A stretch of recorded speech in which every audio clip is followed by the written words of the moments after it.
কিছুদিন আগেই দেখেছিলেন যে আমার 2 রানী একসাথে ডিম পেড়েছে, আর আজ আমি তাদের ফলাফল দেখতে এলাম। এই হলো আমার ছোট রানী, যাকে আমি 8টা ডিম দিয়ে বসিয়েছিলাম, আর এই হলো তাদের বাচ্চাগুলা।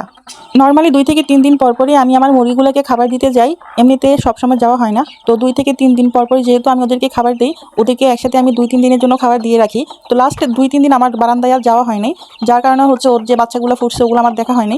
আর সকালবেলা যখন আম্মু নামাজ পড়ে বারান্দার দিকে গেল, তখন দেখলো যে একটা বাচ্চা নিচে পড়ে আছে আর অনেক ডাকাডাকি করতেছে। আর ওটা দেখে আমার আম্মু আমাকে ঘুম থেকে রেখে দিল। আম্মুর কথা শুনে আমি সাথে সাথে ঘুম থেকে উঠে বারান্দায় চলে যাই, আর বারান্দায় গিয়ে দেখি যে ওখানে নিচে একটা বাচ্চা পড়ে আছে, আর খাঁচার দিকে তাকিয়ে দেখি যে খাঁচার ভিতরে সবগুলো বাচ্চাই দেখা যাচ্ছে। আজকের দিনটা ছিল আমার জন্য সব থেকে আনন্দের দিন। নিজের হাতে গড়ে তোলা সেই ছোট ছোট বাচ্চাগুলা বড় করে আজ ওদের নিজেদের বাচ্চা দেখতেছি, এর থেকে আনন্দের সময় আনন্দের দিন আমার কাছে আর কোনোটাই মনে হয়নি। সকালবেলা ঘুম থেকে উঠে আমি এমন সুন্দর একটা দৃশ্য দেখতে পাবো, এটা আমার কল্পনার বাইরে ছিল। ছোট রানী তার গোলুমোলু ছোট ছোট বাচ্চাগুলোকে দেখে আমার পুরো দিনটাকেই অন্যরকম আনন্দে পরিণত করে দিল। গোলুমোলু বাচ্চাগুলোকে দেখে আমি যে কতটা এক্সাইটেড ছিলাম সেটা আমি বলে বোঝাতে পারবো না। বাচ্চাগুলো যেহেতু অনেক ছোট ছোট, আর খাঁচার পাকা জায়গাগুলো অনেক বড় বড় বাচ্চাদের তুলনায়, আর আমি যেহেতু আমার বড় খাঁচার উপরে এই মুরগির খাঁচাটা রেখেছি, তো এখান থেকে পড়ে যাওয়ার চান্স অনেক বেশি। তো আমি এদেরকে এখান থেকে নামানোর ব্যবস্থা করে দিব।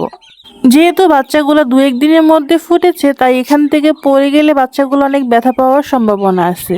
যেহেতু আমার ছোট রানীর গুলুমুলু বাচ্চাগুলো পড়ে যাচ্ছে খাঁচা থেকে, তাই আমি যত সম্ভব চেষ্টা করব খুব তাড়াতাড়ি এই খাঁচা থেকে বাচ্চাগুলোকে বের করে নিচে নামিয়ে দেওয়ার। আমি চাই না কোনোভাবে আমার এই গুলুমুলু বাচ্চাগুলো ব্যথা পাক। এগুলো আমার অনেক শখের। এদের মা বাবাকে আমি অনেক ছোট থেকে পালছি। এদের 2 বোন 1 ভাইকে ছোট থেকে আমি লালন পালন করে অনেক বড় করছি। আর এগুলা ওদের ছোট ছোট বাচ্চাগুলা, এগুলো হচ্ছে আমার আনন্দ, আমার আবেগ, আমার সুখ। এদেরকে দেখে আমি যে কতটা এক্সাইটেড, কতটা খুশি, সেটা আমি কোনোভাবেই বোঝাতে পারবো না। ছোট রানীর 8টা ডিমের মধ্যে একটা ডিম আগেই নষ্ট হয়ে গেছিল, আর 7টা ডিম নিয়েই ছোট রানী তা দিয়েছিল। ওদেরকে এখন আমি এই খাঁচাটা থেকে নিচে নামিয়ে দিব, যেহেতু ওরা পড়ে যায়, পড়ে গেলেও এত উপর থেকে পড়লেও অনেক ব্যথা পাবে, তাই ওদেরকে আমি এখন এখান থেকে নামিয়ে দিব। আর ওই জন্য আমি ওদেরকে এখন নামানোর ব্যবস্থা করতেছি। ছোট রানী যেহেতু এই ঝুড়িটার মধ্যে এতদিন ডিমে তা দিয়েছিল, আর সেই ডিমগুলা থেকে বাচ্চা ফুটিয়েছিল, সেহেতু এখানে যে খড়গুলো আছে এখানে এগুলা রাখা যাবে না, বাচ্চার গায়ে উকুন হতে পারে। তাই আমাকে এই ঝুড়িগুলার খড়গুলা ফেলে দিতে হবে। খড়গুলা যদি আমি রেখে দিই, তাহলে এই খড়ের মধ্যে থাকা উকুনগুলা বাচ্চা শরীরে প্রবেশ করবে, আর বাচ্চা শরীরে প্রবেশ করার পর অতিরিক্ত পোকামাকড়ের কামড়ে বাচ্চাগুলা মারা যেতে পারে। তাই এগুলাকে ফেলে দেওয়াই উচিত। ঝুড়িটা নামানোর পর আমি দেখতে পেলাম ঝুড়ির খড়গুলার নিচে একটা বাচ্চা মরে পড়ে আছে। এই বাচ্চাটা কিভাবে মারা গেল সেটা আমি বুঝতে পারতেছি না, তবে আলহামদুলিল্লাহ বাকি 6টা বাচ্চা যথেষ্ট সুস্থ আছে। একটা বাচ্চা পড়ে গিয়ে অনেক ব্যথা পেয়েছে, আর বাকি 5টা বাচ্চাই এখানে মায়ের সাথে ঝুড়িতেই আছে। এই বাচ্চাটাকে দেখার পর আমি অনেক বেশি কষ্ট পেয়েছি। এত সুন্দর একটা বাচ্চা এভাবে মরে পড়ে আছে আমি বুঝতেই পারি নাই। আমি আসলে কোনোভাবেই বুঝতে পারতেছি না এটা কিভাবে মারা গেল। একটা বাচ্চা ঝুড়ি থেকে পড়ে গেল, আরেকটা বাচ্চা এভাবে মারা গেল। এইটা দেখার পর আমি কোনোভাবেই এত উপরে বাচ্চাগুলোকে রাখতে চাই না, তাই আমি তাড়াতাড়ি এদেরকে নামানোর জন্য একটা নতুন ঝুড়ির ব্যবস্থা করে নিতেছি। আরেকটা নতুন ঝুড়ি রেডি করার পর আমি একটা একটা করে সবগুলো বাচ্চাকেই নিচে নামানোর চেষ্টা করতেছি। এরা যেন কোনোভাবে পড়ে গিয়ে ব্যথা না পায়, সেই জন্য আমি সবগুলোকে বাচ্চাকেই এখান থেকেই নিচে নামিয়ে নিব। আমি চাই না আমার ছোট রানীর আর একটা বাচ্চাও কোনোভাবে পড়ে গিয়ে ব্যথা পাক অথবা মারা যাক, এটা আমি কোনোভাবেই চাই না। এগুলো আমার অনেক শখের, এগুলাকে আমি অনেক শখ করে সেই ছোট থেকে পালন করছি। এদের বাচ্চাগুলো এইভাবে মারা যাবে সেটা আমি কোনোভাবেই মানতে পারবো না। একটা একটা করে সবগুলো বাচ্চাই আমি নিচে নামিয়ে ফেলছি, আর একটা বাচ্চা আছে এটা একটু বেশি দুষ্ট। আমার যতটুকু মনে হচ্ছে এটা সবার প্রথমেই ফুটছিল, যার কারণে এগুলো বাকি সবগুলো থেকে একটু বেশি দুষ্টমি করতেছে। আমি যখন ছোট রানীর বাচ্চাগুলো নিচে নামিয়ে ফেলতেছিলাম, তখন ছোট রানী কিন্তু একবারে পাগলের মতো ছোটাছুটি করতেছিল। মনে হচ্ছিল আমি ওর বাচ্চাগুলো হাইজ্যাক করতেছি।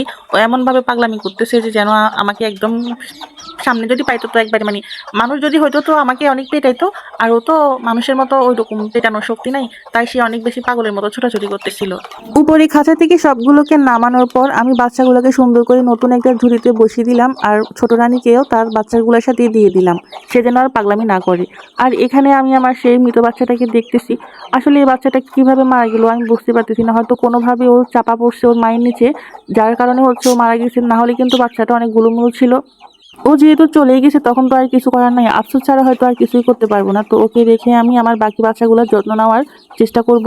অবশ্যই যেন আমি আমার বাকি ছোট রানীর বাচ্চাগুলোকে ভালোভাবে যত্ন করতে পারি, সেই দিকে ভালোভাবে খেয়াল রাখবো। এখানে ছোট রানী সে তার বাচ্চাগুলোকে পেয়ে অনেক খুশি, একেবারে চুপচাপ করে বসে আছে বাচ্চাগুলোকে নিয়ে।